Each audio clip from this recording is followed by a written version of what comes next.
Sveiki. Ir vėl paprastos laimės atradimo paslaptys. Visiškai paprastos. Dar viena iš paslapčių yra laimės už pinigus nenupirksi.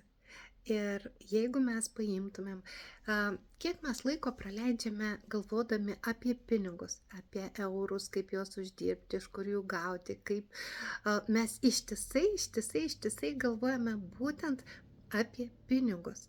Ir kai mes galvojame, kad mes jų neturime, mums atrodo, kad jų ir mažėja. Iš tiesų taip ir yra, nes pinigai tai yra energija. Bet šiandieną ne apie tai. Laimės už pinigus nenupirksi. Tai įrodo labai paprastą statistiką. Amerikoje, pavyzdžiui, yra įrodyta, kad maždaug 20% žmonių daugiau perka loterijos bilietus, negu kad eina balsuoti. Tai įsivaizduojat, mes visi norime būti turtingi.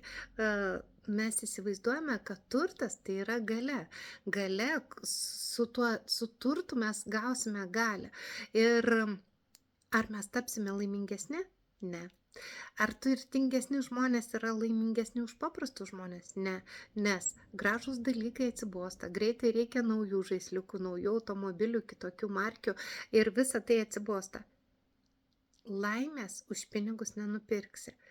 Taip pat Linojos valstijoje yra vyriškis, kuris laimėjo 13 milijonų loterijoje. Nuostabu, pasveikintina viską, bet savaitės bėgyje jis gavo skyrybų dokumentus. Ir ką tai reiškia? Žmona paprašė skirtis ir pareikalavo iš teismo, kad pusė pinigų būtų skirta jai.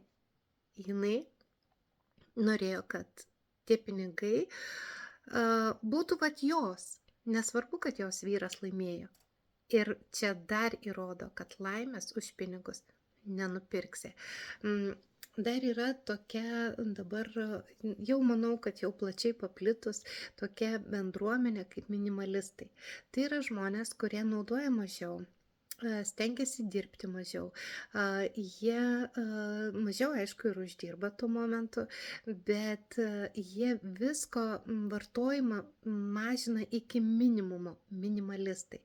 Ir va šitą bendruomenę įrodė savo gyvavimu, kad net ir turint tikrai kuklias pajamas, bet būnant daugiau su artimais žmonėms, su brangiais mums žmonėms, skiriant jiem dėmesio, šita bendruomenė įrodė, kad jie yra daug laimingesni, kai jie būtent bendrauja.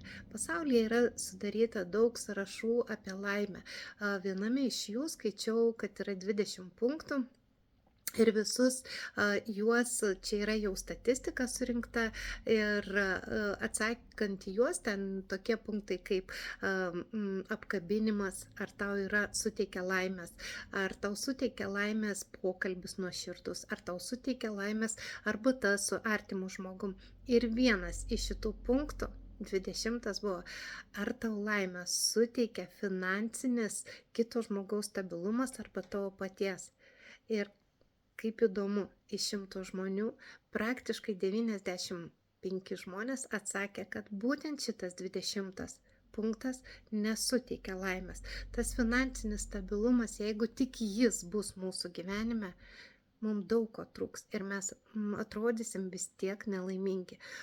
Aš esu už pinigus. Pinigai geras dalykas, su jais gali nusipirkti keliones, maistą, rūbus, viskas tvarkoja su jais, tai yra graži energija, bet ar laimę nusipirksim už pinigus?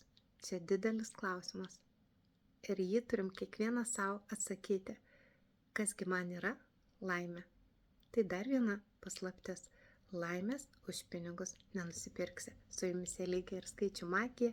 Nepamirškite paspausti patiktuką, nepamirškite užsiprenumeruoti kanaliuko, kad laiks nuo laiko tai, ką aš transliuoju, jūs tiesiog pirmieji pamatytumėte. Apkabinu ir iki greitų pasimatymų.